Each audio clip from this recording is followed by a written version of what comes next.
Oi, a sensação está começando agora. Falta de energia, vontade de ficar na cama, de não ver ninguém, uma tristeza. Esses são alguns dos sintomas da depressão. Uma doença antiga que já era estudada na Grécia. O psiquiatra Sérgio Belmont vai explicar como é o diagnóstico da depressão e como ela pode ser tratada. E a depressão é um dos assuntos do livro Não é Coisa da Sua Cabeça, escrito pela jornalista Nayara Magalhães. Ela reuniu opiniões de especialistas sobre esse e outros transtornos mentais e também incluiu relatos de pessoas que já superaram ou que estão tentando superar esses problemas. O livro se chama Não é Coisa da Sua Cabeça.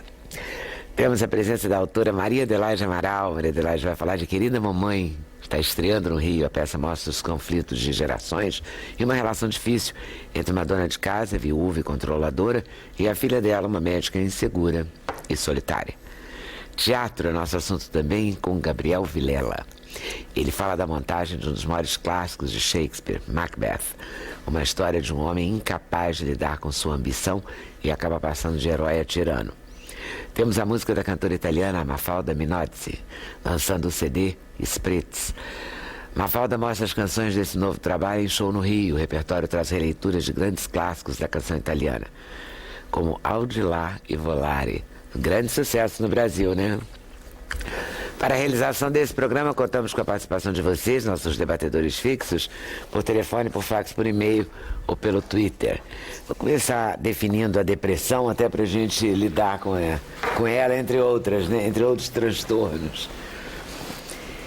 A depressão é uma doença e a solução dela é química ou ela é ela é provocada pela nossa própria química? As duas coisas. E mais do que isso. Quer dizer, reduzir a depressão, um síndrome complexo, a uma questão química, bioquímica, é um tipo de reducionismo que atrapalhou muito a compreensão da depressão durante todo o século XX. Parece que agora, no século XXI, com o advento das neurociências e novos olhares, a gente está conseguindo juntar cérebro e mente na mesma coisa, entendendo que uma mente sem cérebro é uma coisa impossível. E falar de um cérebro sem uma mente é uma coisa vazia, é uma coisa maquínica. Então eu acho que nós estamos chegando no momento de integrar as várias vertentes do humano que estão profundamente perturbadas nas depressões de uma maneira muito grave e muito séria. Então eu acho que está chegando a hora da gente entender melhor. Então a gente vai lidar melhor com a depressão, melhor, a partir desse entendimento, digamos assim. E lida-se como?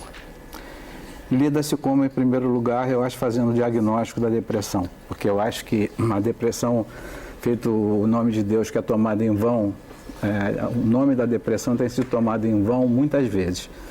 Por isso que eu achei que o livro da Nayara não é coisa de sua cabeça, querendo dizer que existem doenças reais, vem fazer um contraponto, na verdade, com o excesso do uso da palavra depressão. Qualquer coisa por aí hoje em dia é chamada depressão.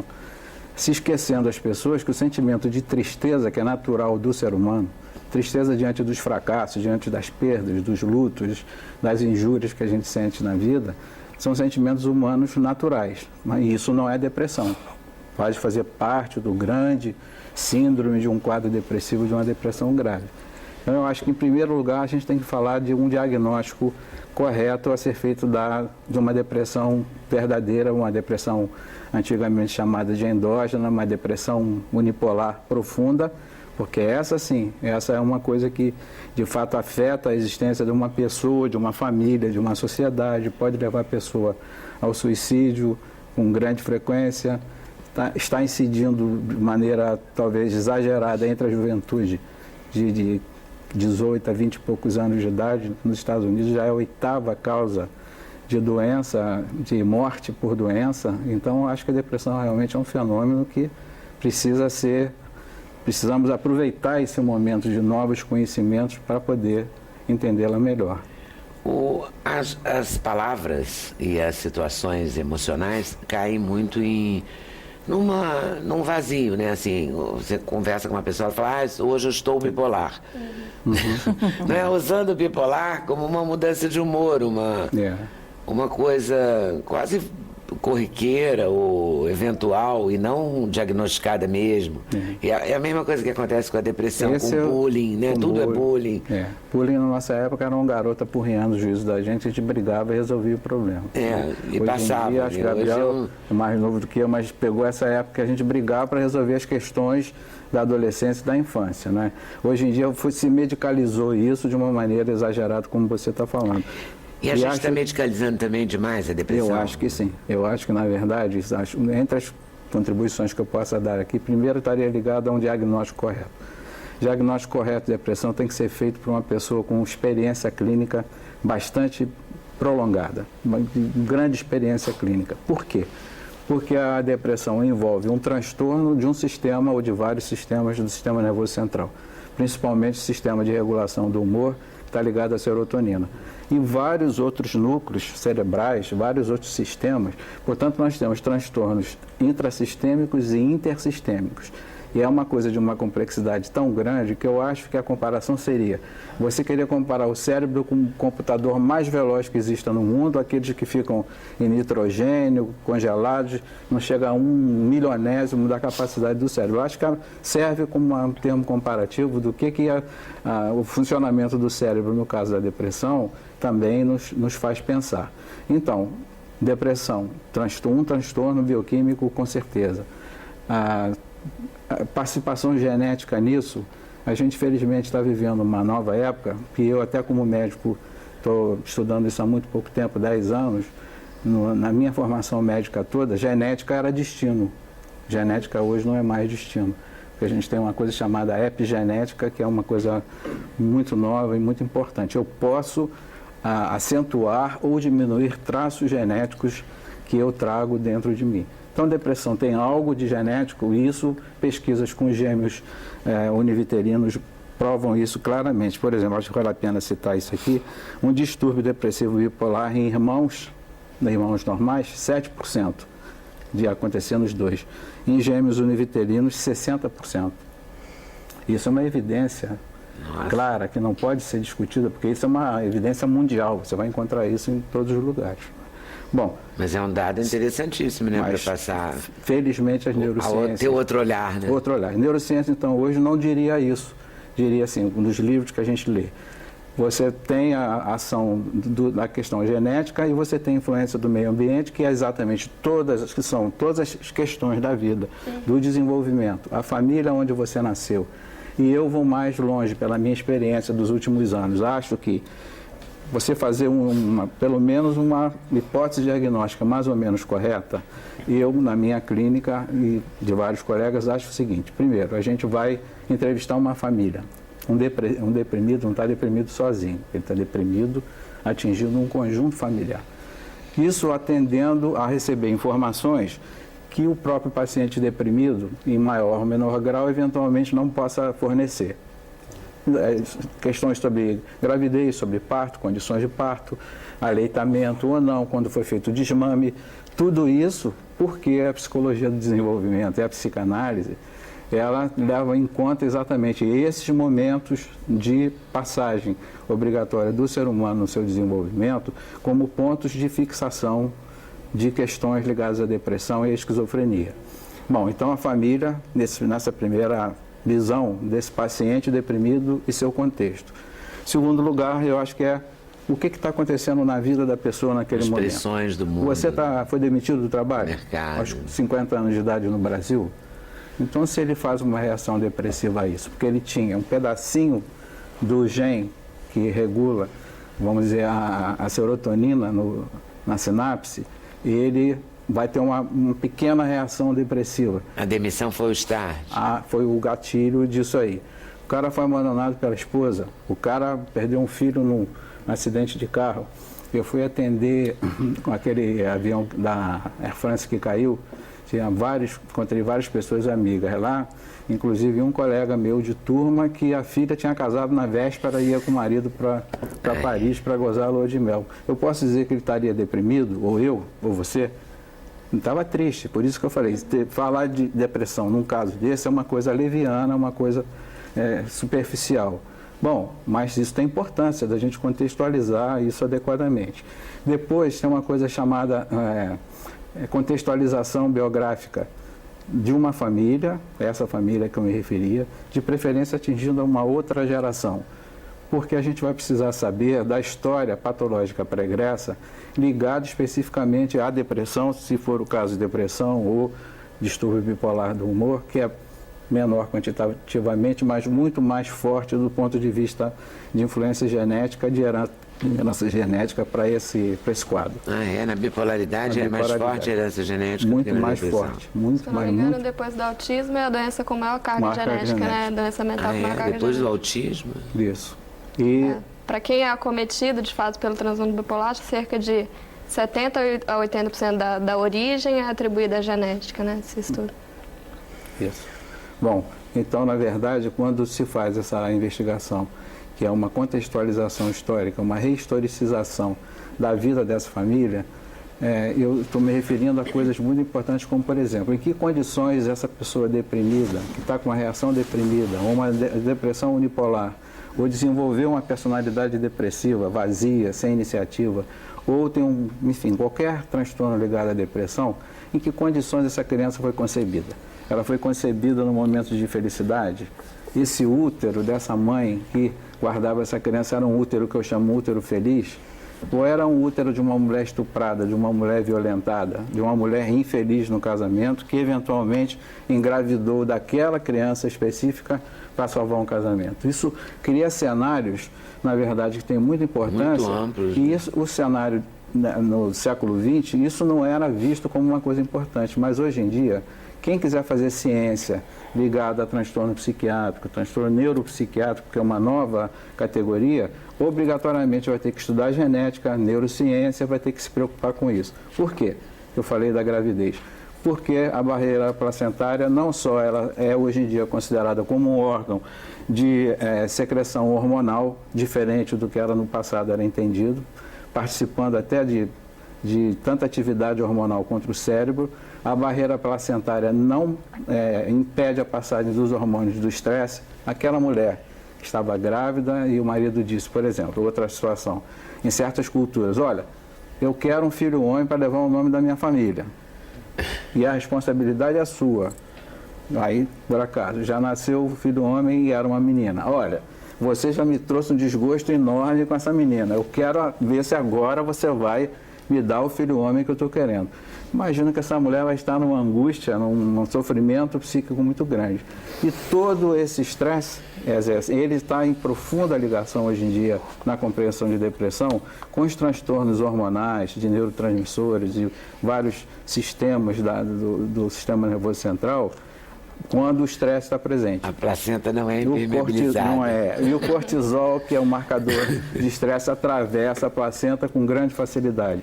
E tem um detalhe que não é um detalhe pela importância.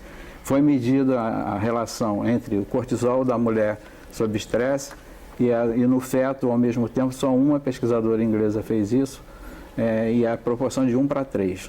Então, uma grávida estressada, ela tem 3 vezes, o feto tem 3 vezes mais hormônios, mais cortisol, que é o marcador do estresse. E o cortisol tem uma outra característica, ele gosta da célula, gosta do núcleo da célula onde está o material genético. Então, essas pesquisas chegaram à conclusão que o sujeito, o feto, que ainda não chegou a nascer, submetido a esse estresse, ele vai ter, vamos dizer assim, um perfil de vida, de saúde e de doença radicalmente alterados. Para piorar um pouquinho a questão, a barreira hematoencefálica, que era a última muralha para proteger o sistema nervoso central em formação, aonde vão estar imunologia, enfim, todas as funções nobres do ser humano, sentimento, afeto, pensamento, memória. A barreira hematoencefálica, o cortisol também, apesar de ser a macromolécula, atravessa. Então, eu acho que quando a gente vai entrevistar uma pessoa com diagnóstico de depressão, e eu chego à conclusão, e aí então vem a questão clínica e da indicação clínica. Tivemos essa primeira entrevista. Segunda entrevista, eu vou conversar com a pessoa sozinha. Por quê?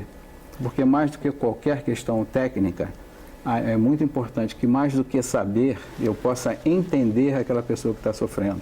Esse é o entendimento que um psicanalista deve ter.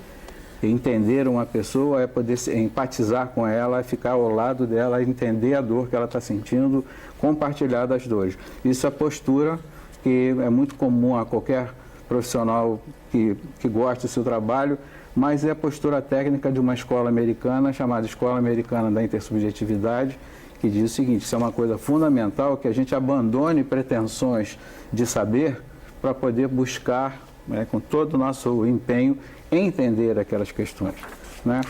E depois, por último, só para terminar esse primeiro ciclo da diagnóstico e encaminhamento do tratamento, eu devo dizer que todas essas depressões, que não são depressões, Nayara fala disso no livro dela também muito bem, pelo pouco que eu vi, as páginas que eu li, elas têm uma característica: elas não respondem ao tratamento com os antidepressivos de plantão. São uns 60 ou 100 diferentes, das várias categorias de antidepressivo. A pessoa vai ficar então você deprimida? tem pessoas como a última adolescente que eu atendi, que toma remédio 8, 10 anos e não melhora. Nada. Continua deprimida. Então, o que a gente faz nesse caso? A gente retira a medicação, porque nesse caso, ou em outros casos, a pessoa perdeu o pai a quem ela amava profundamente há 8 anos atrás, e ela estaria naquela categoria nunca de que ela tinha o pai como herói da vida dela e jamais vai se recuperar, a não ser que você encaminhe o tratamento dentro de uma abordagem psicoterápica de compreensão, de desvendamento desse sofrimento e da aceitação. Enfim, o remédio não vai ajudar. Nesses casos não vai ajudar. E por oposição, se você tem uma depressão unipolar grave, em que o principal é o sistema de controle do humor, você passar os primeiros 15 dias, que eu vou chamar a atenção disso também, porque muita gente não sabe disso. 15 dias é um tempo que o antidepressivo ele vai começar a agir sobre o núcleo central da depressão grave. Durante 15 dias ele não ainda consegue essa ação. Nossa, mas ele dá um certo elan, aquilo que o cara estava sem força para levantar da cama, sem vontade de comer, então ele adquire força para pegar um revólver e dar um tiro na cabeça. Meu então Deus. Isso é uma coisa extremamente perigosa, não é tão infrequente que isso aconteça, aliás eu diria até que é frequente, e é uma coisa que eu não vejo muito discutida em amplos espaços. Então, eu acho que nós estamos no programa público, é muito importante que a gente saiba que lidar com antidepressivo, lidar com depressão é coisa séria e requer primeiro carinho, cuidado e prudência. E conhecimento. Para conhecer tudo isso, né? Nayara, como é que você chegou neste livro? Por que você fez esse livro? Isso te interessava de alguma forma?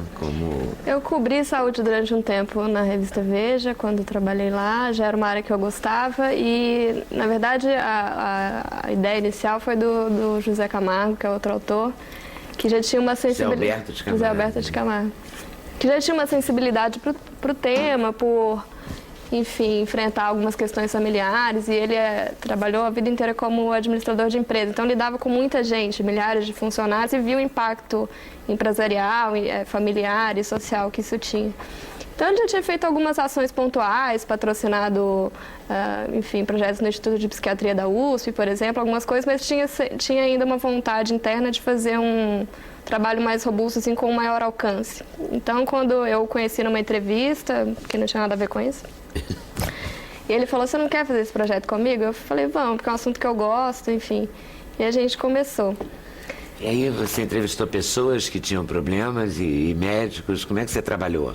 Exatamente. Porque tem um dado aqui que o Eurípides Constantino Miguel coloca que é um professor titular do chefe do Departamento de Psiquiatria da Faculdade de Medicina da Universidade de São Paulo, que coloca que 1 em cada 3 vai em algum momento da vida apresentar um tipo de transtorno mental. Exatamente. É forte isso, né? É forte. Aí ele faz até a ressalva, né? Claro que tem uma parte disso que é, por exemplo, um problema com uma fobia, por exemplo, que pode ser tão simples quanto um medo exagerado de cachorro, que você vai levar um susto de vez em quando, mas não vai atrapalhar a sua vida, ou pode ser algo sério, por exemplo, um medo patológico de tomar elevador ou de voar, sendo que você precisa fazer isso cotidianamente. Aí isso atrapalha a sua vida, você precisa tratar. Mas, enfim... Em menor ou maior grau... Exatamente, em diferentes graus, 1 em cada 3 ao longo da vida, né? Se a gente for fazer um retrato do momento, a gente teria 1 em cada 5, né? Mas, enfim, acho que o importante, claro, existe a importância de se falar de que medicação é uma coisa séria, de não fazer chamar de depressão tristezas da vida, por exemplo, um luto, por exemplo, mas também acho que ter ciência de que tem muita gente que tem algum tipo de transtorno emocional, uma depressão, uma ansiedade exagerada, síndrome do pânico, que não sabe o que tem e não se trata, assim. Eu me deparei com um dado muito impressionante, assim, na pesquisa, de uma pesquisa mundial de um consórcio formado pela OMS em 20 e tantos países, mostrando que nos países, mesmo nos desenvolvidos, cerca de 40% das pessoas que têm algum transtorno mental não se tratam. E nos países menos desenvolvidos, isso chega a 70% a 80% das pessoas.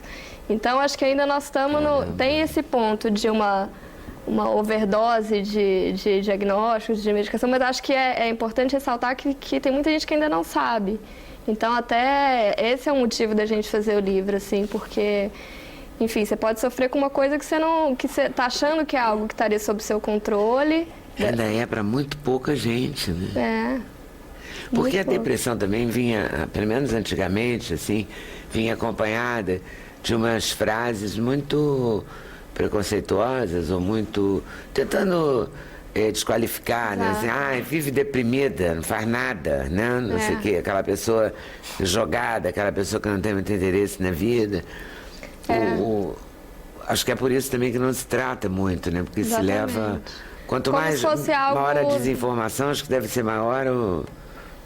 como se fosse algo que dependesse apenas da força de vontade para mudar, né? Da racionalidade, do foco, dá um jeito, né? Assim. E eu acho que vai trabalhar que passa, né? Exatamente. Uma coisa meio assim. Né? Quando você chega num nível muito que você ouve na rua, vai pegar uma enxada, lavar um tanque de roupa, né? E aí hoje se chega a conclusões de estudos.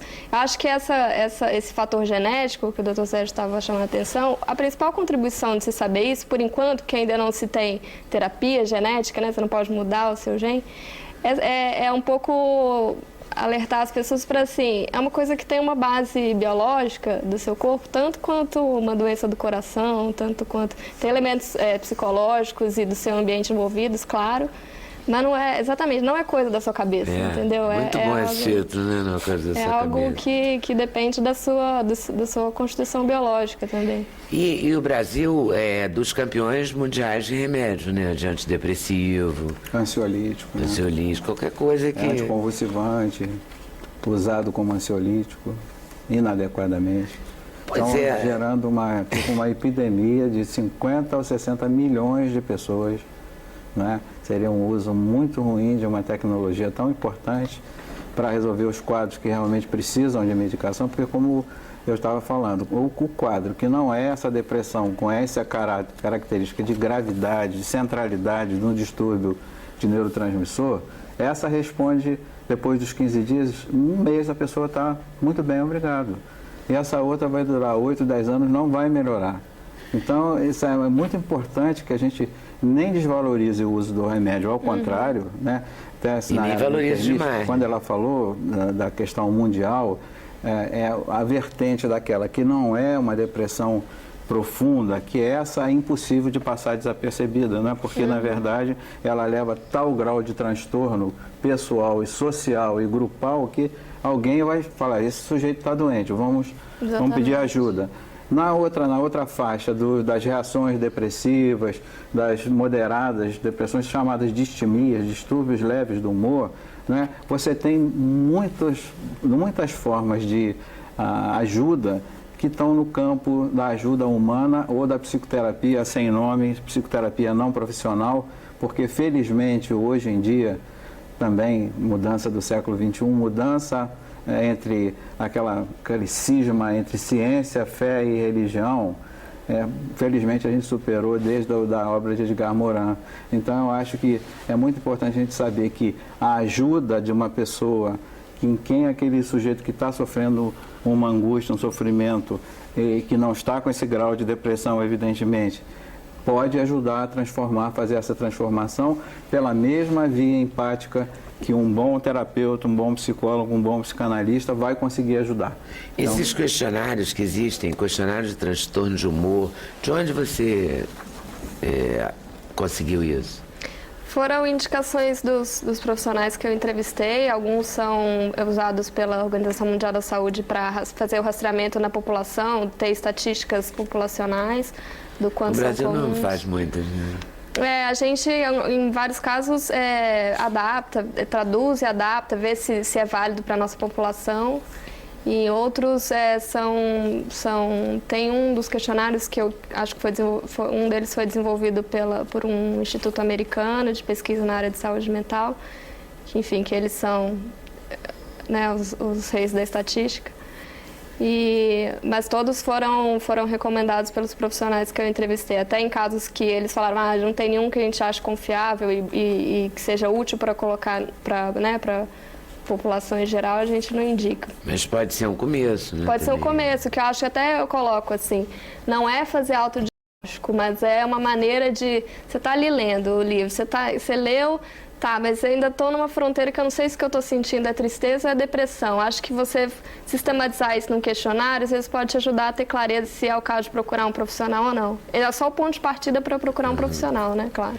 E você encontrou casos, as pessoas deprimidas ou com transtorno bipolar, elas falam claramente que têm? Sim. Porque todas as pessoas que eu entrevistei estavam já diagnosticadas e em tratamento, né? Porque eu não queria... em tratamento também é mais fácil de admitir. Eu não queria dar brecha também enfim, entrevistar uma pessoa que às vezes está achando que está deprimida e não está, né? Então Você não queria correr esse risco. Exatamente. Também. E aí você trata de toque, de ansiedade, até de Alzheimer? Sim, porque a gente fez um recorte de... vamos falar de transtornos mentais, vamos escolher os que são mais comuns, que aí entram a depressão, os transtornos todos da ansiedade, que inclui o toque, o síndrome do pânico, as fobias, e o problema com álcool e drogas, né? Dependência e abuso dessas substâncias. E aí vamos incluir então também duas que não são tão prevalentes, tão frequentes na população quanto essa, mas como o Dr. Sérgio falou, quando acontecem tem um impacto enorme na vida, que é o transtorno bipolar e a esquizofrenia. E o Alzheimer porque a OMS está focada em fazer esse alerta de que nós estamos envelhecendo, estamos ganhando anos de vida. As doenças infecciosas e tal estão sendo bem resolvidas. Doenças crônicas, diabetes, hipertensão também. Vamos ficar aí com as doenças da alma. Então, em 2030, a OMS diz que a gente vai dobrar o número de pessoas com Alzheimer, em 2050 mais que triplicar. Então, porque é uma doença estritamente associada ao envelhecimento. Mas não dá? É uma doença que dá um pânico, né? É verdade. Mas até por isso, Lera, acho que a gente tem que ter uma... Não, tem que enfrentar, tem que ler, se informar, buscar isso, buscar saber. E as pessoas da área de saúde mental estão muito focadas em prevenção, em promoção da saúde emocional e mental.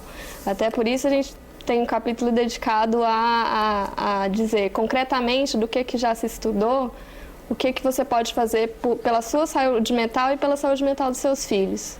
E o bacana é que eu acho, quando você entrevista pessoas que já superaram ou que estão diagnosticadas e estão se tratando, é a verdadeira autoajuda. Exatamente. Né? Nesse sentido de você estando doente, vendo que alguém melhorou se tratando, de certa forma te incentiva a se tratar também, né? Claro. Acho que foi o ponto de partida para todas as pessoas que deram entrevistas, o intuito de ajudar outras pessoas, claro. né? Assim.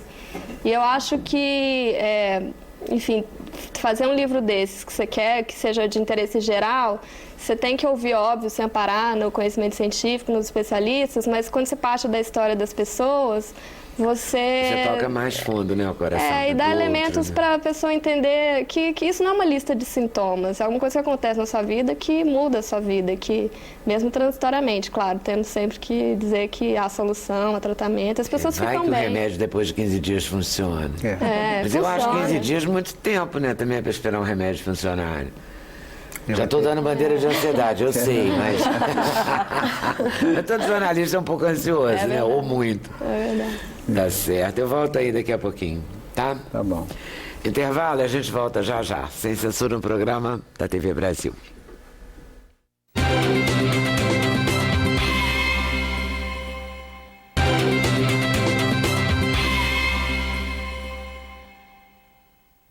Olha só, vou abrir esse bloco falando que amanhã Dias Gomes faria 90 anos. E a Denise Emer, que é filha dele, que é poeta, filha dele e da Janete Claire, está organizando na ABI, Associação Brasileira de Imprensa, no Rio de Janeiro, às 6 da tarde, uma homenagem ao Dias Gomes, com Tony Ramos, com Ferreira Goulart, com o poeta Ivan Junqueira, com Rosa Maria Murtinho, com José Dias, que é um cenógrafo também, que foi contemporâneo trabalhou muito com o Dias Gomes.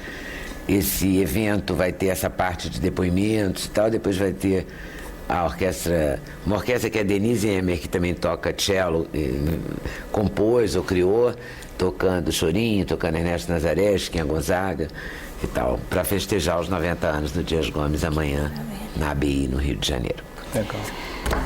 Vou conversar com Maria Adelaide Amaral, querida mamãe. Querida Maria Adelaide, conseguimos, né? Conseguimos.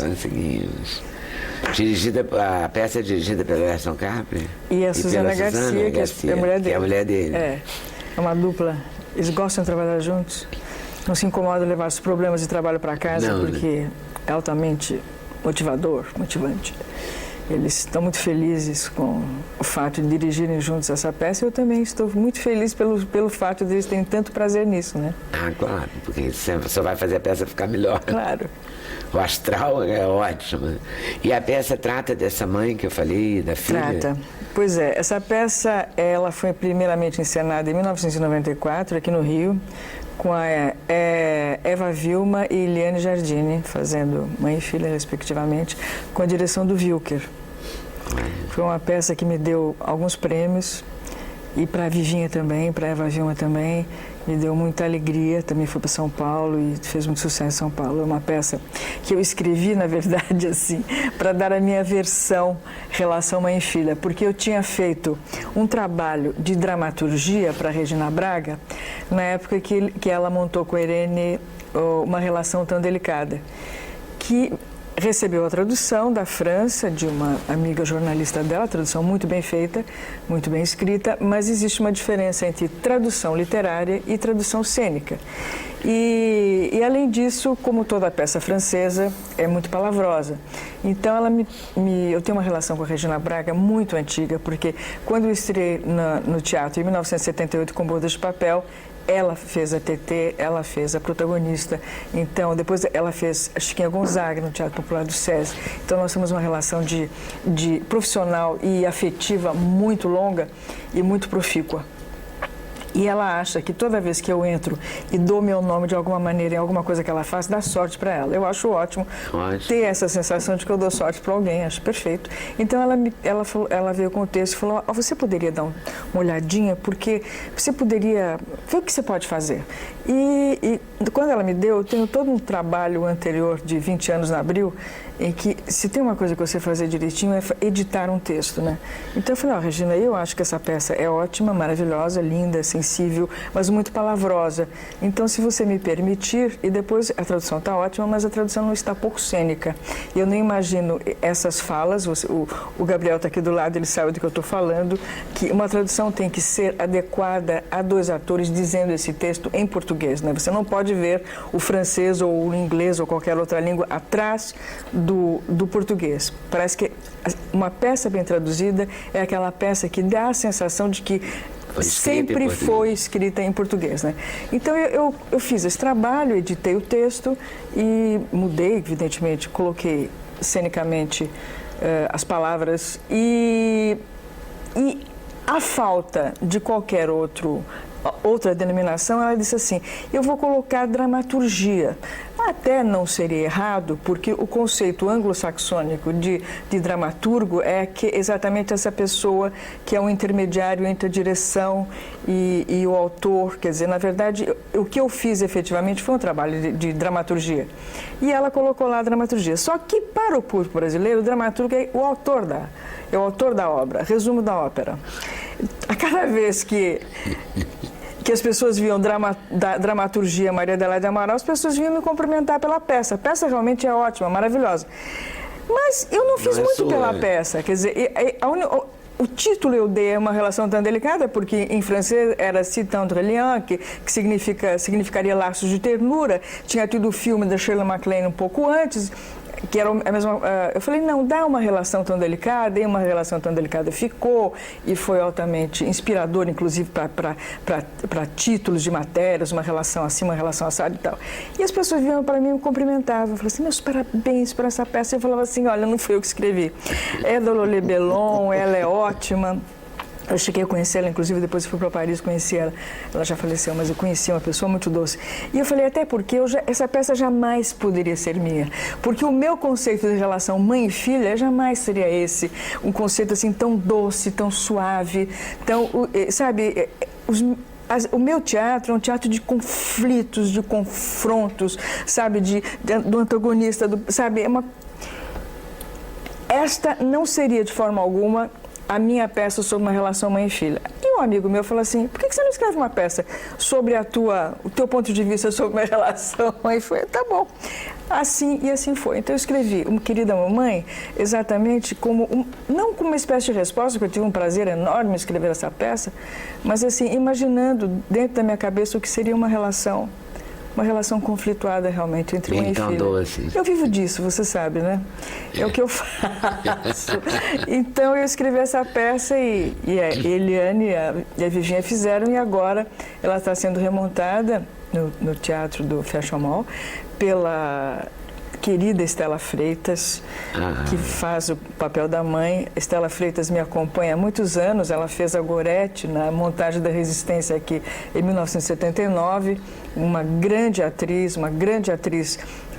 comediante, uma grande atriz dramática também, e a Cássia Linhares, que é uma jovem atriz, e, em suma, com a direção do Erson e da Suzana, e eu estou tão curiosa para ver, porque eu não vi ainda, né? Eu vou ver esta noite. Você vai ver esta noite? Vou ver essa relação indelicada. Eles também devem estar bem tensas, né? Eu espero que não. A autora vai, não é? Isso é complicadíssimo. Não é? O diretor, fica todo mundo meio assim. Eu acho que o diretor nem tanto, mas pro ator é mais forte. É mais forte. Mas eu sou o autor que todo mundo pediu a Deus, porque quer dizer, para ser o autor que todo mundo pediu a Deus, só falta morrer, porque no teatro é assim. No teatro é assim, autor bom é autor morto. Pergunta para ele. Nem sempre. Ele sabe do que eu estou falando. Mas é sempre. assim, eu sou o autor que pediram a Deus porque eu acho muito chato esse processo de ensaio.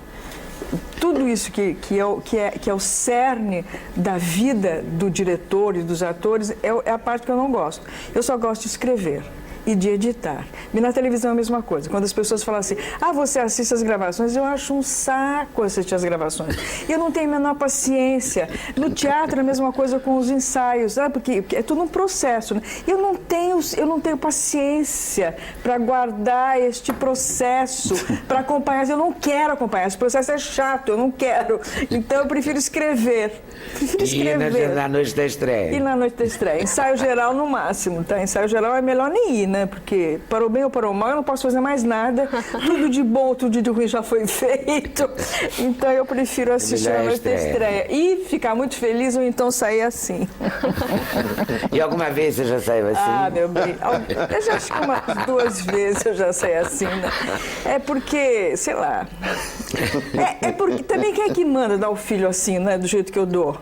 Entendeu? Porque eu dou literalmente um texto, assim, faço o que quiser, né? Porque acho que eu pertenço àquela geração que acredita que teatro é uma arte coletiva e tal. Eu levava isso a ferro e fogo, de achar que a gente não tinha que se meter, que cada um dava a sua parte, que o diretor vai... E realmente eu não me meto mesmo, né? Até porque eu não tenho tempo, porque eu acho chato e tal. E muitas vezes eu tenho, assim, grandes alegrias, grandes satisfações, grandes surpresas. Mas muito poucas vezes eu saí do teatro com vergonha. Mas isso já me aconteceu. E é chato, né? Não deve ser bom, não. Não, é muito chato. Mas isso acontece, faz parte desse ofício. E você escreve todo dia, Maria Adelaide? Você é disciplinada? Quem faz televisão é obrigado a escrever todo dia, né? Mas eu falo isso, não falo isso porque não é uma obrigação. Quer dizer, não é uma aprovação. Eu gosto de escrever, eu acho que é um privilégio, às alturas da minha vida, continuar escrevendo, continuar nativa mais do que nunca. Escrevendo novela, que é uma pauleira, E acho um privilégio. Acho que este ofício da gente realmente é um privilégio. Escrever é um privilégio.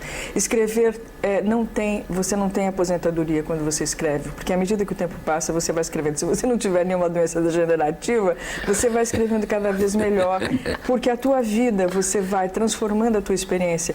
E a experiência daquilo que você vive, que você vivencia, que você assiste, em matéria para a tua escrita, entendeu? Para as tuas peças, os teus romances. Eu não tenho mais tempo de escrever romance, mas eu adoro escrever romance. Escrevi 3 na vida, mas eu adoraria poder ter tempo. Mas quando você faz televisão, você não tem tempo para nada. Eu estou muito feliz, porque apesar de eu estar fazendo televisão sem parar, eu consegui, agora, este ano, há 2 meses atrás, fazer uma peça nova, que eu não faço desde que eu escrevi Tarsila, nunca mais eu escrevi um texto novo. Então, eu escrevi agora, 2 meses atrás, terminei uma peça para Irene e para o Juca de Oliveira. Ai. Sabe, assim, depois de Para anos... Ravache, para o Juca? Pro Juca, é. Ai, que bom que vai ser isso, hein? E trata de que essa peça? São os personagens de Braço Aberto, aquela minha peça que deve ter visto, né? E 30 anos depois, o reencontro deles. É bom a beça. É bom a beça. É bom a beça. Poder escrever sobre isso é muito bom. E poder escrever sobre isso pensando nesses atores, né? Faz diferença? Pensar em quem vai fazer, faz. Faz, porque eles fizeram, durante 4 anos, eles ficaram fazendo Sérgio e Luísa. Então, eu não concebo nenhum outro Sérgio e Luísa que não sejam eles na minha cabeça. Então, as entonações, eles me ditam, é como se eles me ditassem as falas, né? É muito bom. Assim como é bom em televisão. E você já escreve editando, né, também? É. Como também é muito bom na televisão, você escrever quando você sabe que ator vai fazer aquele personagem numa minissérie, numa novela. Isso você escreve muito melhor, porque já vai com o endereço certo. E você vai fazer minissérie, novela, ou já está fazendo? Novela, eu já estou escrevendo a próxima novela das 7, junto com o meu jovem companheiro Vincent Villari, que começou comigo em Anjo Mal em 1997, aos 17 anos de idade. Ele vai dividir a autoria comigo dessa novela, não é, Márcio? É o Márcio. É o Márcio, pode crer. Ele deve estar assim, né? Grande talento. Quase levitando, né? Uma pessoa que começou com 17 anos, né? Você é feríssima, né? Mas eu também gosto de... Você gosta de dividir? Eu gosto de dividir, eu sou fissurada, apaixonada por talento, né?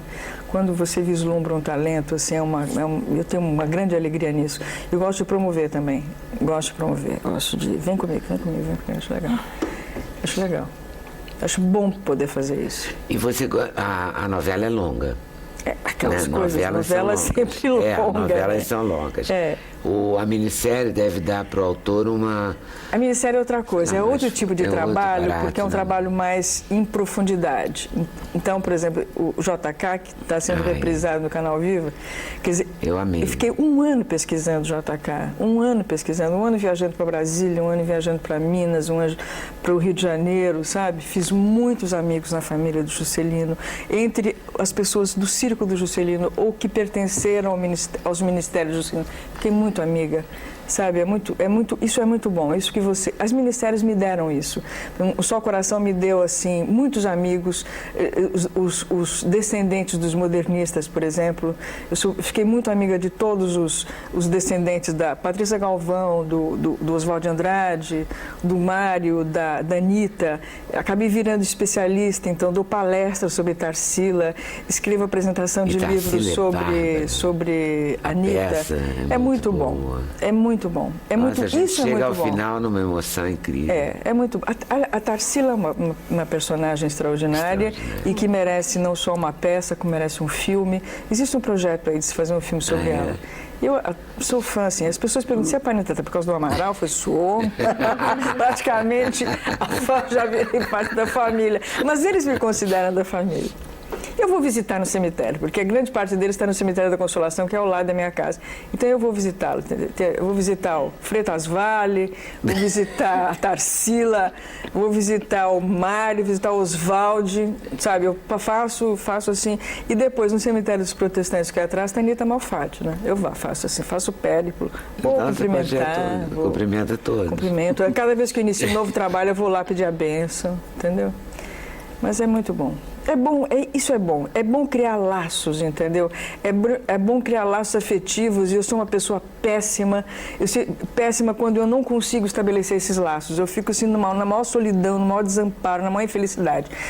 Sabe que por isso que às vezes é difícil para mim viajar para um lugar onde eu não conheço ninguém. Acho péssimo. Eu tenho que ficar amiga imediatamente do cara do caixa do supermercado, íntima. Já tenho que ficar amiga do porteiro, sabe? Eu não consigo ter relações. Para mim é complicado ter relações impessoais. Eu logo dou um jeito de estabelecer qualquer tipo de relação. Mas é muito melhor. Sei lá, não sei assim, do jeito que eu sou, né? Sei lá, você já chega, você já conhece alguém ali. Mas isso é por insegurança da minha parte, né? Viu, doutor? Isso é por insegurança da minha parte. Eu já acho necessidade de amar, né? Eu já acho uma necessidade de amar e ser amada. Na verdade é isso. A Lígia Fagundes Telles é que ela diz assim, uma vez perguntaram para ela por que ela escreve. Eu escrevo para ser amada. E é verdade, a gente escreve muito para ser amada, a gente escreve para ser amada, a gente escreve para ser. É isso. Então você está feliz, né? Porque você é amadíssima. Fala a verdade, eu na minha idade tá feliz, você não acha o máximo? Acho massa. Mas eu acho você tem projeto, tem alegria plano, de tem ação, viver. escreve, tá você feliz. Não acha ótimo? Acho ótimo. E acho ótimo ler você. Acho um privilégio. E ver o que você escreve, sabe, transformado em teatro, transformado em TV. Você sabe que é um prazer estar aqui? Eu fico me lembrando, assim, de tantos anos anteriores que eu vim aqui, assim, sempre, ou por causa de uma peça, ou por causa de um romance, ou por causa de uma minissérie, né? Isso aí a gente praticamente poderia fazer um filme sobre isso, ou uma peça sobre isso. É muito bom quando você vê, eu adoro. Prazer todo Eu adorei meu. quando eu te vi naquele prêmio, eu falei, vou falar direto com ela, falei. Que é bom assim, né, quando a gente fala com a pessoa. Eu acho fenomenal. Vai lá, então, e ela topa. Muito claro bom. que eu topo, vindo de você, meu bem. Adoro, meu bem, adoro. Fã dessa mulher, Gabriel. Como é que faz? Não é? Que lindo. 3 inteligências tão distintas, né? É tão bom, superiores, tão bem... Essa menina é cara de garotinha, né? Não, 16 anos, 17 anos, com toda essa experiência acumulada, né? Um conhecimento maravilhoso. E tudo, o prazer de fazer. Autor, né? O prazer, exatamente. O prazer de fazer o traço está nessa comum, conquista. Né? O autor tem essa coisa linda que ele vai mesmo prospectar, né? A emoção no caixa. O caixa é igual ao dono do supermercado. Né? Ele só fornece informações distintas e eles coletam isso, metem tudo na cabeça e escreve com esclarecimento. Fico impressionado, porque eu não consigo escrever uma palavra, nunca escrevi uma frase. É verdade, eu sou um caos. Que maravilha isso. Mas, no entanto, compreendo tão bem. Compreende tão bem os textos alheios, não é? Acho que é isso, acho a deficiência. É modéstia dele. Não é não. Não é modéstia, falta de modéstia. Não dou conta, eu não dou conta. Acho que porque exatamente quando você faz um curso de direção, a primeira coisa que acontece na escola, Leda, é você contracenar com as suas limitações e as suas capacidades.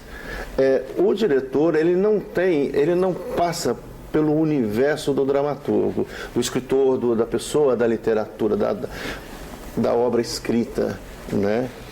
Como o ator também não passa. É muito difícil um ator que se coloque como um autor. Né? Você tem um caso de um Juca de Oliveira, mas são exceções. A tarefa é muito diferente, sabe? Quando ela fala que ela não gosta desse período aqui, não é que ela acredito que, como ela mesma diz, é uma arte coletiva. Ela não tem a paciência e tolerância para esses procedimentos. Porque para ela o texto... O barato dela é outro. É outro, pois é. Isso aí. Né? E para a gente não, para a gente já é... E você é do tipo que gosta de ensaiar, gosta de descobrir cada coisa. Eu gosto de um ensaio qualitativo, eu tenho horror de ensaios quantitativos. A repetição excessiva, por exemplo, que é muito importante para o ator, normalmente esses ensaios ficam com os assistentes, para que eles possam dar a contribuição, o discurso deles também, o assistente que está lá me acompanhando. Você gosta do ensaio criativo? eu gosto do ensaio criativo e da provocação da palavra no ator, que é essa parte que a gente comumente chama de trabalho de mesa, né?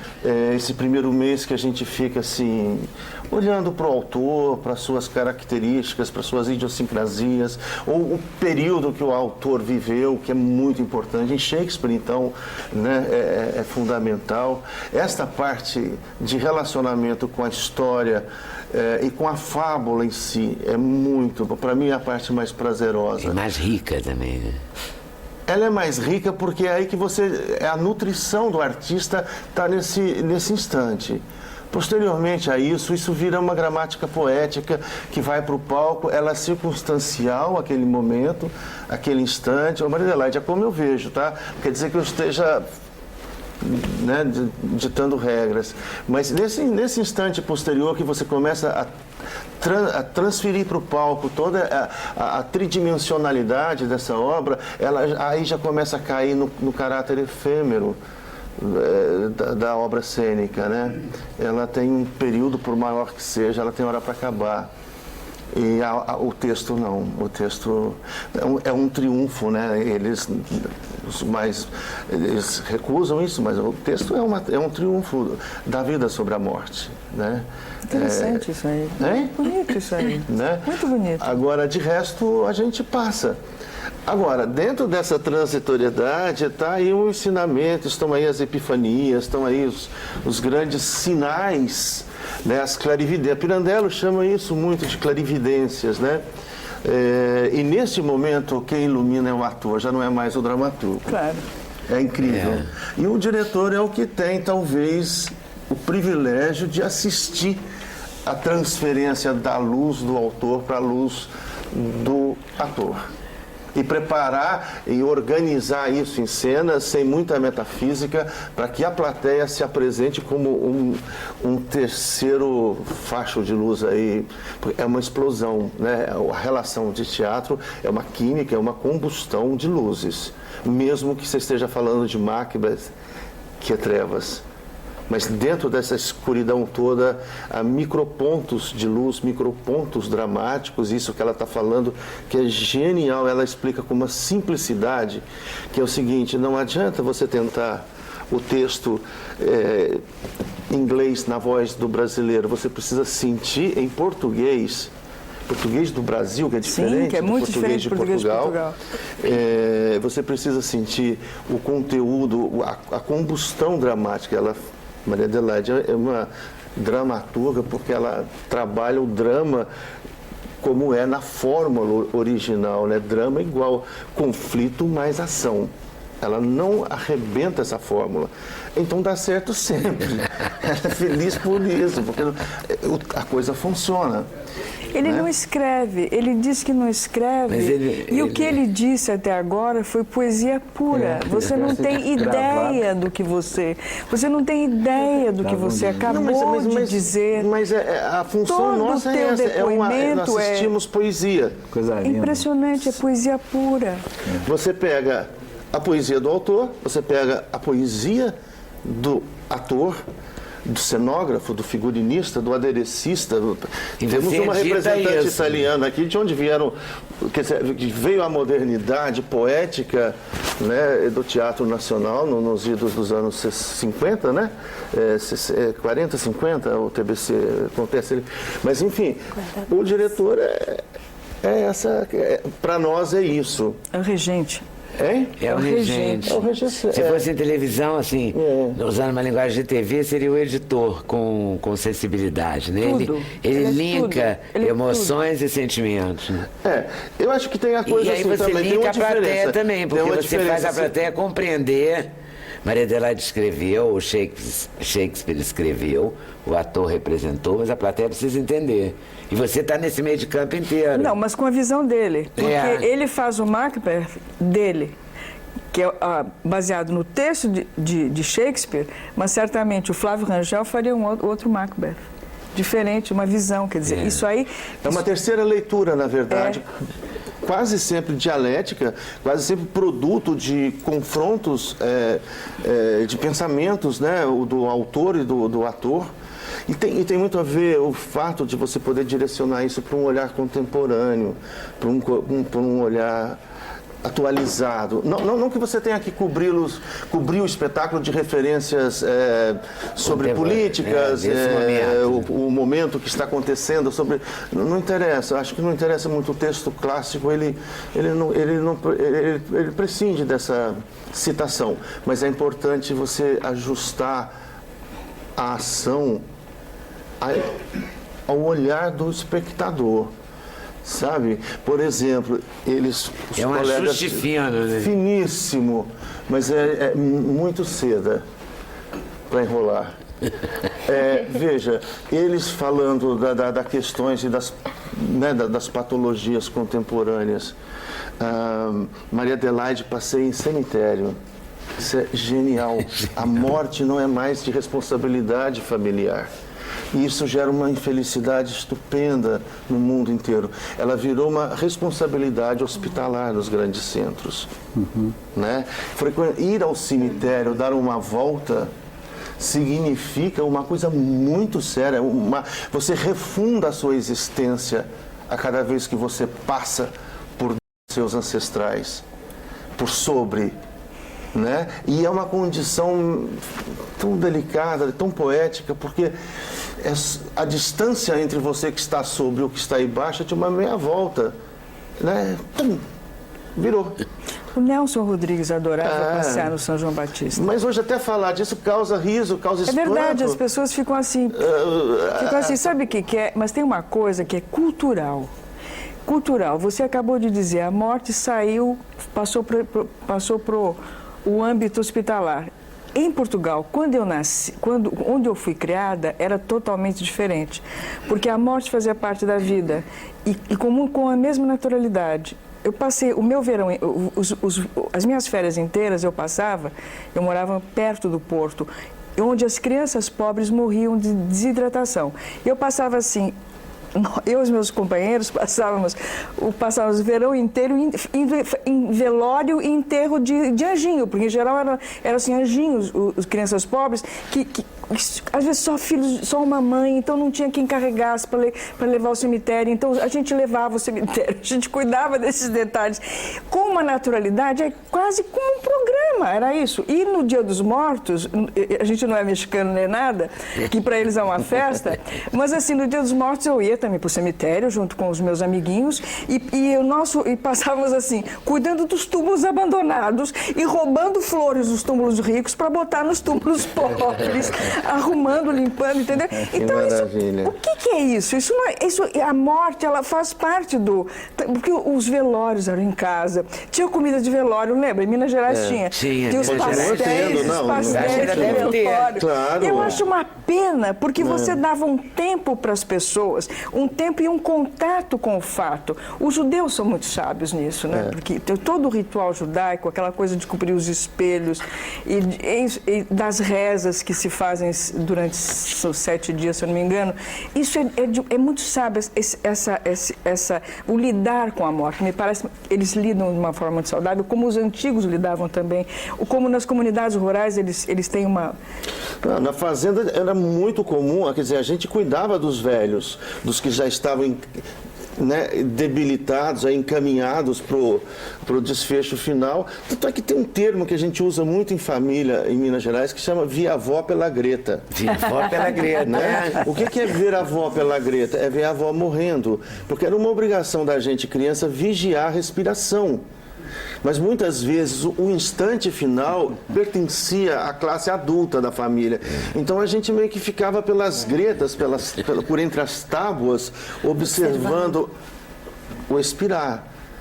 Eu te juro que muito da felicidade que eu tenho em fazer teatro parte desses princípios que não são exatamente dramáticos, são naturais. Né? São naturais e são convívios que são, quer dizer, passa-se a sua herança verdadeira. Ninguém te tira, ninguém te arranca essa herança. porque ela é verdadeira, é isso. Você sabe o que é um enterro de um anjinho. Se eu chegar para o meu elenco hoje, que totalmente de São Paulo, e falar, vamos ver o enterro de um anjinho, eles vão pensar que a gente vai pegar capelinha de interior de Ouro Preto, pegar um anjinho barroco e brincar de enterrar um anjinho barroco.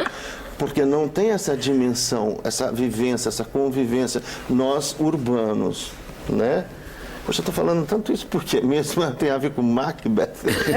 A prosa está muito boa. Está muito bom esse programa, né? Esse papo tá bom.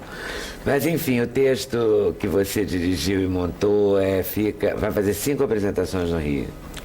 É uma temporada relâmpago mesmo, até né? Dia 21. A gente fica só até domingo no Teatro dos Quatro, de hoje até sábado, 21 horas, domingo, 20 horas.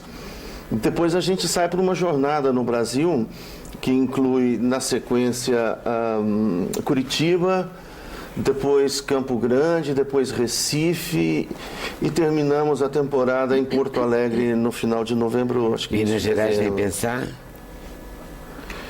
Pois é, não rolou Minas dessa vez. Devia rolar. Acho que assustaram com o Crônica da Casa Assassinada por lá. Não gostaram muito, não. Leda teve uma rejeição familiar, isso é um outro problema seríssimo. Meu Deus. Mas as galinhas ainda estão lá no Galinha? Minhas galinhas ainda estão lá com cara de 3 irmãs do Tchekov. Ele vai montar as 3 irmãs do Tchekov num Galinha. Um dia. Um dia, quem sabe.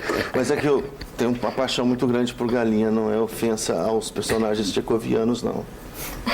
Ele cria galinhas, distribui as galinhas. Eu gosto de galinha. Muito inteligente, Eu gosto muito de gostoso. ovos. Eu também. Eu gosto de ovos, de galinha, de pena, eu gosto de olhar para... Olha a minha terapia aí, ó. Eu sou totalmente polipolar. Esse negócio aí, o que resolve para mim mais do que um bom comprimido. Outro dia eu quis assaltar uma senhora na farmácia, que ela estava com um caixote. Eu falei, se ela tomar isso tudo aí, eu vi que era remédio, ela vai explodir na casa dela, não vai acordar mais. Vai olhar galinha. Sabe, observa, a galinha desestressa você, sabe, que é uma maravilha, é um bicho antidepressivo total. Ela não tem inteligência nenhuma, um dos menores cérebros do planeta é da galinha, né? Você dá um chute nela, ela vai ali e volta correndo, quer dizer, um chute involuntário, mas elas têm uma dinâmica, e uma generosidade. A galinha Se você quiser saber qual é a temperatura de uma mãe quando tem um filho e amamenta, põe a mão debaixo entre a galinha e o ovo chocado, que ali está a representação perfeita dessa energia natural. Por quê? Ele é maravilhoso. Parar, já sei. Adoro, eu vou ter que Macbeth com Marcela interromper. Antoni, Cláudio Fontana, no Teatro dos Quatro. A peça tem só 1h20, Maria Adelaide. Tivemos, hein? Irei lá com certeza. Não deixa de ver, porque 1h20. para você é um material maravilhoso. É, antes de tudo, uma aula sobre o Arruinados pelo Êxito. Que ótimo, isso aí, Não é? adorei. Arruinado pelo O êxito. casal é Freud. É isso aí. Eu vou ter que ir pro intervalo. Por mim, eu ficava aqui mesmo até a hora sei lá, até amanhã. Bom demais essa conversa. Intervalo, a gente volta já já para saber da Mafalda, como anda. Linda. A vida Aí eu dela, amei a história da galinha, o CD e tudo veio mais. da uma Ok? Eu A falava gente com volta já minha já. mãe, meu Esse é só no programa da TV Brasil.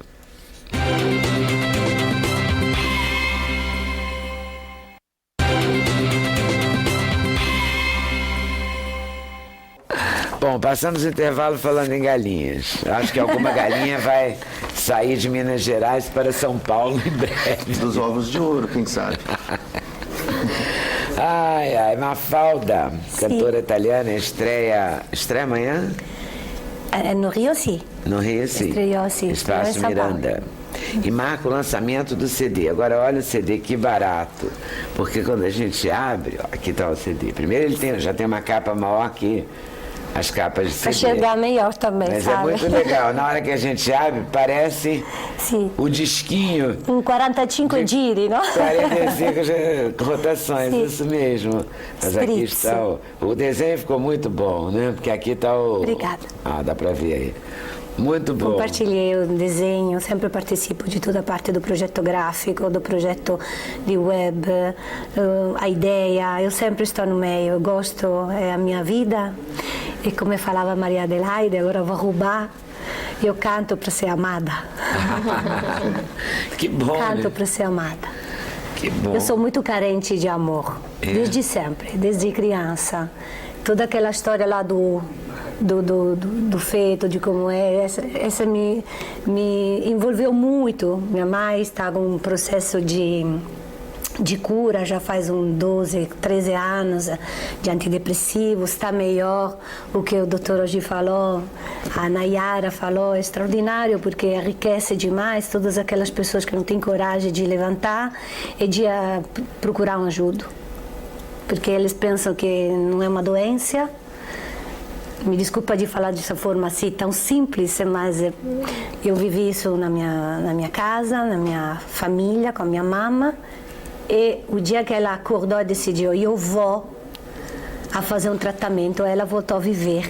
Ai, que bom. Voltou a viver, eu vi de novo aquele sorriso que eu tenho, que eu sempre me abro as portas, abro os meus dias de manhã, quando eu sou triste, eu vou lá, eu rio sozinha no espelho, eu me olho, eu rio, quá, começo a rir, a zoar de mim.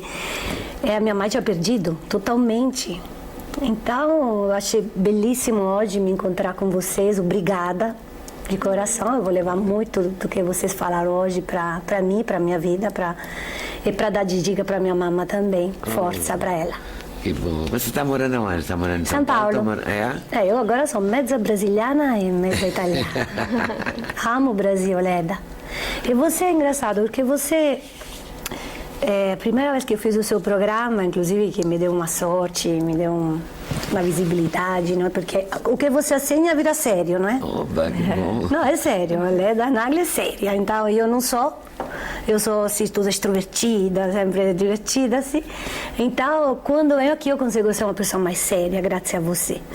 E o dia que eu te encontrei aqui, você falou para mim, Mafalda, eu acho que você vai ficar no Brasil. Eu falei, Leda, não é possível, eu sou casada, meu esposo está em Itália, toda a minha família, filha de pai único, eu sou filha única.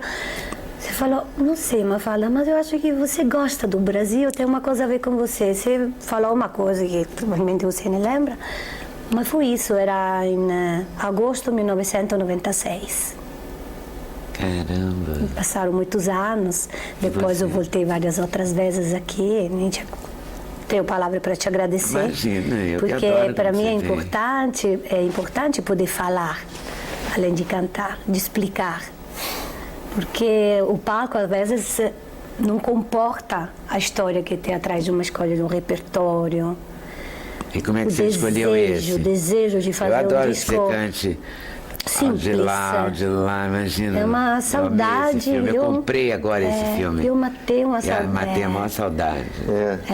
É um filme em preto e branco, 1961. Mas eu matei uma saudade de uma época que não vivi. Eu vivi através das contas dos meus pais, dos meus tios, muito da minha avó materna, que ela ia numa forma sagrada na igreja todos os domingos de manhã e depois ela ficava fora para pegar 2 sessões de 2 cinemas diferentes, 2 filmes diferentes. Isso até que ela conseguiu andar. Então ela contava histórias belíssimas, legadas muitos ao ano. Obviamente ela, quando tinha entre os 30 e os 40, era totalmente o período fascista italiano, então um período que de um lado foi uma repressão péssima, mas depois, saindo dessa guerra, tinha um espírito que uniu a Itália, mas não é que uniu a classe intelectual, uniu o povo a querer levantar a cabeça, erguer a cabeça e reconstruir. Cidades completamente bombardeadas, bairros como o quartiere San Lorenzo a Roma, que não existia mais, feridas profundas que foram praticamente sanate, forse si fala assim a palavra, sanate com a força do italiano, aquela força que provavelmente não tem mais. aquele desejo de estar junto, de compartilhar junto, de dividir juntos le pene e le virtù, sabe? Estar junto e construir. Agora, o italiano é muito eclético, criativo, construtivo. E isso se reflete no cinema, nas artes plásticas, no teatro, e na música, tanto. E o que eu gosto desse repertório, que infelizmente não pode contemplar tudo o que eu queria colocar lá, até que eu abusei porque eu coloquei 16 músicas, coisa muito inusitada para um disco. Mas eu acho que era um jeito diferente de ver os relacionamentos humanos e retratá-los. Escrever poeticamente história de amor de uma forma mais romântica, mais delicada, amena. Então é isso que eu gosto. E no mesmo tempo, gosto também do fato que a mulher italiana pegou coragem na época. Começou a se destacar dessa forma de ser o centro da famiglia come mai, questo sempre, un getto matriarcale, e virar uma mulher que viveu uma vida social mais ativa. Não somente pelo lado feminista, óbvio, mas por tudo porque começou a trabalhar. Começando a trabalhar, começou a interagir com a sociedade de uma forma mais ativa. Então tem músicas que são revolucionárias. E a paladina dessa linguagem é Mina, uma das maiores cantoras que conseguiu não somente com um talento incrível, uma voz, uma potência, mas com uma sensibilidade e um desejo mesmo de entrar nessas personagens. Eu falaria um pouco como Elisa, só que Elis Regina teria sido mais jovem. Já a Mina já tem 72, 73. Vive, continua fazendo um trabalho belíssimo. Ela canta, parece. Parole. E o Parole não deixa de cantar no show. Amanhã eu vou cantar Parole. Ah, é? Sim, bem. Então vou para o intervalo para você ali pro palquinho. Tá bem. Então, intervalo, a gente volta já para conferir nossa Mafalda cantando. Spritz. Já a gente volta. Sem censura, no programa da TV Brasil.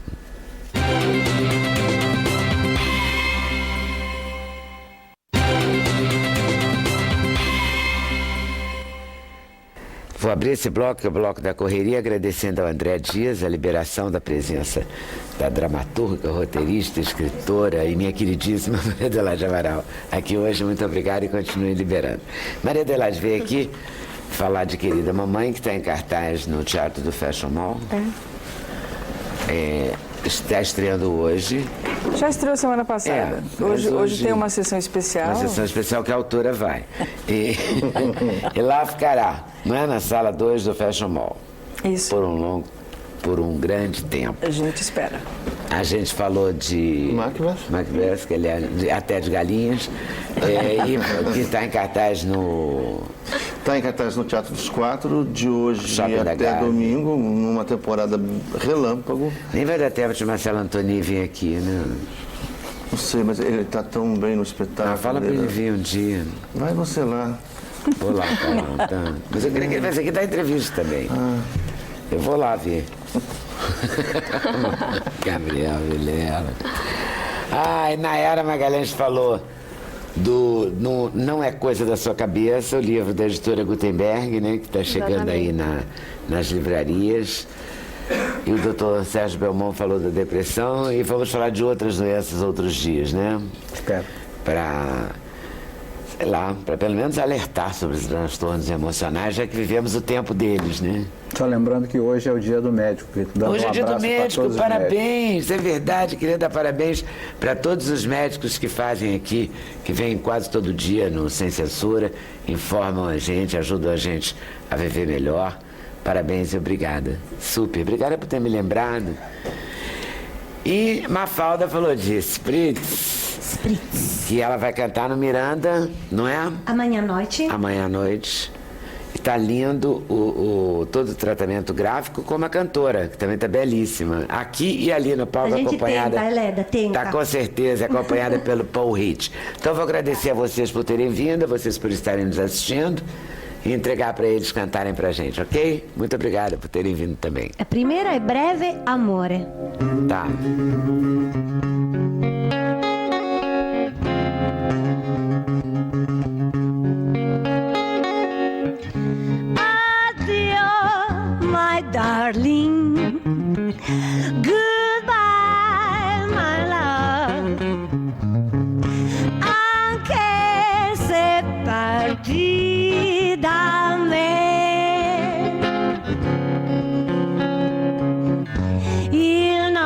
nostro breve incontro non scordo più e non scordarlo mai nemmeno tu. Meraviglioso, tu sei per me, io penserò sempre a te e al nostro breve amore, alla felicità che se ritornerai,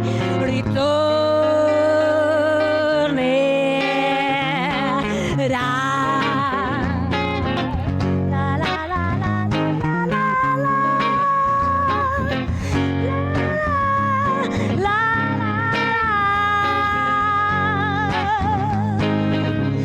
goodbye my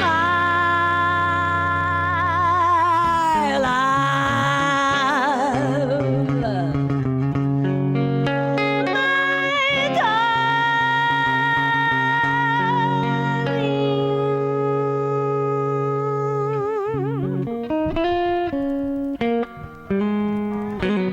La riconosco.